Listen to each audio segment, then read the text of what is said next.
Okay, we're looking at inverse trig functions now. They are called arcsine, arccos, and arctan, but that's just the same as sine to the minus 1, cos to the minus 1, and tan to the minus 1. So they are all inverse trig functions. In order to understand the difference between these and reciprocal trig functions, let's just have a look at x squared. It's not a trig function, obviously, but I think it helps to understand the difference between reciprocal and trig functions. Sorry, reciprocal and inverse functions. So if we look at the reciprocal of x squared, that's just 1 over x squared. Okay, in the same way, the reciprocal of sine x is 1 over sine x, which is cosec x, which is explained on the previous videos I've done on reciprocal trig functions. So those are reciprocal functions. Now it's important that you don't write this as sine to the minus 1. Don't write that, okay? Because sine to the minus 1 is the notation we use for inverse trig functions. So moving on to inverse functions then, if we look at the inverse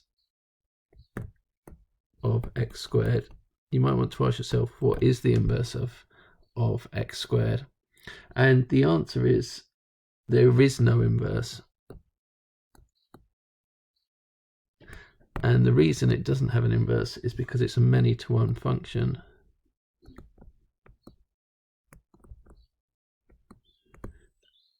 And only one-to-one functions have an inverse.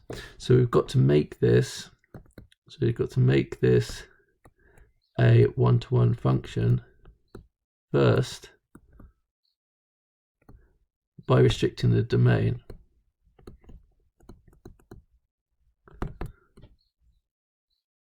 So if we restrict the domain of this to make the domain positive, we can then find the inverse of x squared.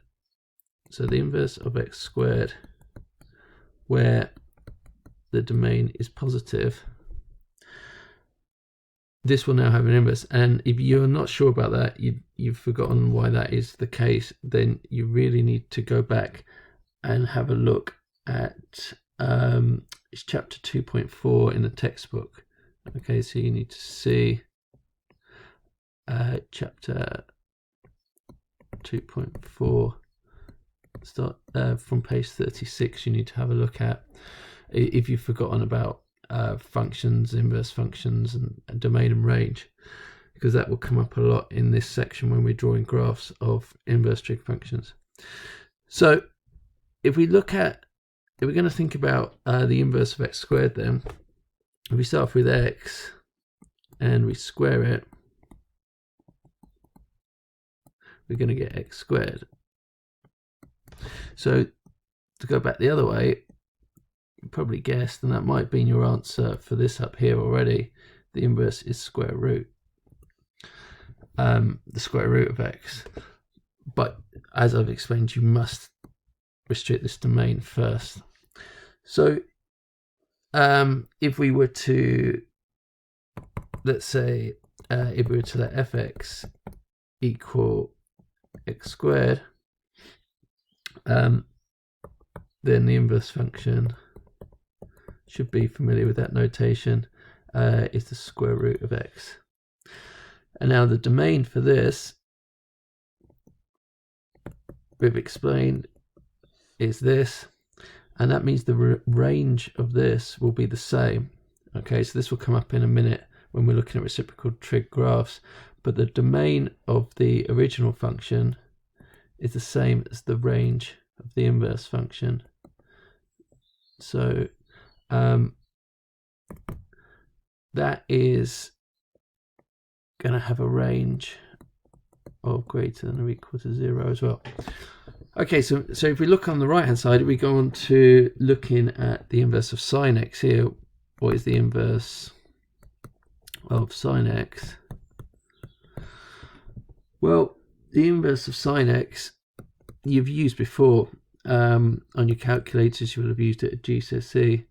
But if you do sine of x to get sine x, to go back the other way, you use the inverse sine button on your calculator, which you're used to using this. However, at A level we often call this arc sine instead of sine to the -1. So wherever you see arc sine written down, all you're doing is this button on your calculator. It's the inverse sine button. Okay, so you're used to using these. Okay, so for example, if x was pi over 6 and you do sine of it, you would end up with, so if you do sine of pi over 6 on your calculator, you will get 0.5. Hopefully you already know that's sine 30 degrees is 0.5. And if you do arc sine of 0.5, so if you do arc sine of 0.5 on your calculator, or you just type in that on your calculator, it will give you pi over 6. Make sure you're in radians, obviously. So therefore, if fx is equals sine x, then the inverse function is arc sine x. However, we must restrict the domain first. Okay, so this is what we'll talk about in a minute. We must restrict the domain because sine x is a many-to-one function, just like x squared is. Okay, so let's have a look at the graphs now then. So in order to sketch the graph of arc sine x, we start with the graph of sine x, and we have to restrict the domain to make it 1-to-1. Now, it's no use using this domain here because you can see there would be 2 x values for 1 y value. Well, that wasn't very well drawn, but hopefully you get the point there. So we've got to make it a 1-to-1 function. So to do that, we restrict the domain to just this section here. And you can see there's only 1 y value for each x value and vice versa. Okay, so what we want to do is get rid of all of this here, get rid of all of this here. So we're restricting the domain of sine x to minus pi over 2 to plus pi over 2. And now it is a 1-to-1 function. And it might be worth doing the next bit that the domain of the function is the same as the range of the inverse functions. You might want to fill this in first because it will probably help you with your sketching in a minute. That the range of arc sine x is going to be also minus pi over 2 to plus pi over 2. So when we sketch the inverse function in a minute, it's going to have a range of plus pi over 2 to minus pi over 2. So if we want to sketch that now, well, actually, let's just do let's just fill in the domain over here as well. So the range of sine x is obviously -1 down here, so -1 to +1. You can see the range. The range of sine x is -1 to +1. And that means the domain of the inverse function is going to be the same. So that would be -1 to +1.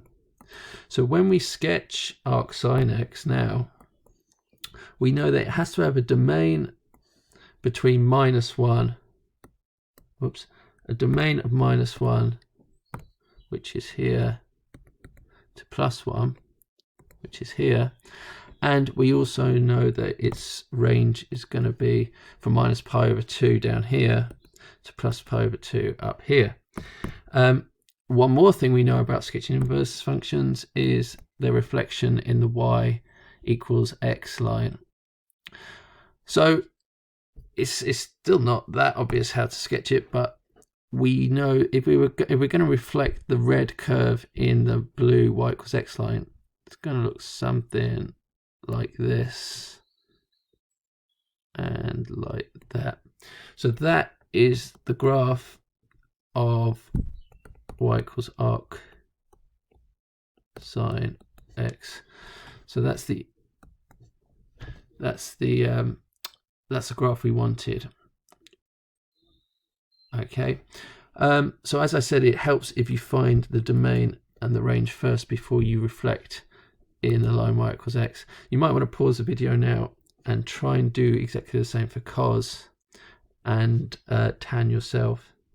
For cos x, it's no use restricting the domain to the same as we did for sine, because that would be many to one, so that is no good. So we need to use this domain, because that would now be a one-to-one function.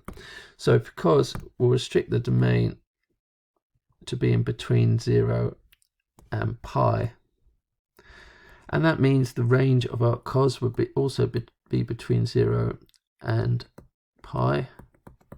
So our range is going to be here, which is pi to 0.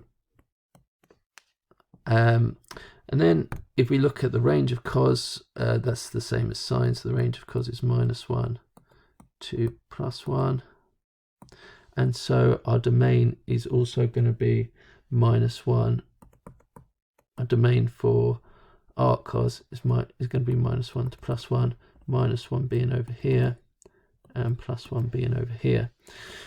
So again, if we take our graph of cos x, y equals cos x, and reflect that in the line y equals x, it's quite awkward to draw this one actually, but you could see that if we start off reflecting that point in this line, it's going to go down here, and these points will meet, and then we also know that we're going to need to go to this point here, because at -1 we're going to need to be up at pi.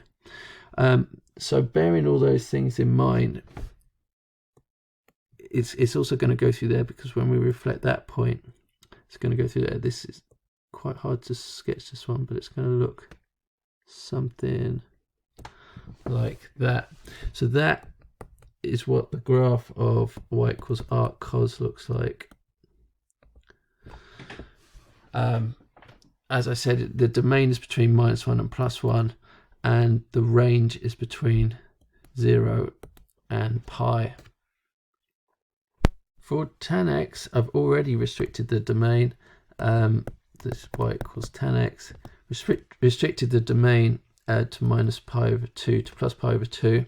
So that means the range of the inverse, the arctan graph, is also going to be -pi/2 to +pi/2.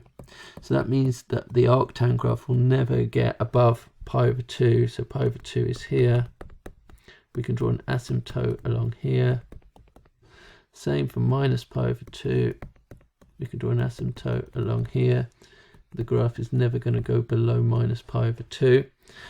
And the range of tan x, well, tan x can take any value for the range.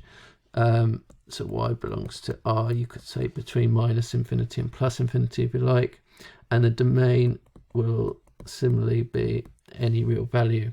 So that means that when we sketch this inverse tan or arctan graph, it's going to be reflected in the y equals x line, and it's going to look something like this, and then it's going to go up.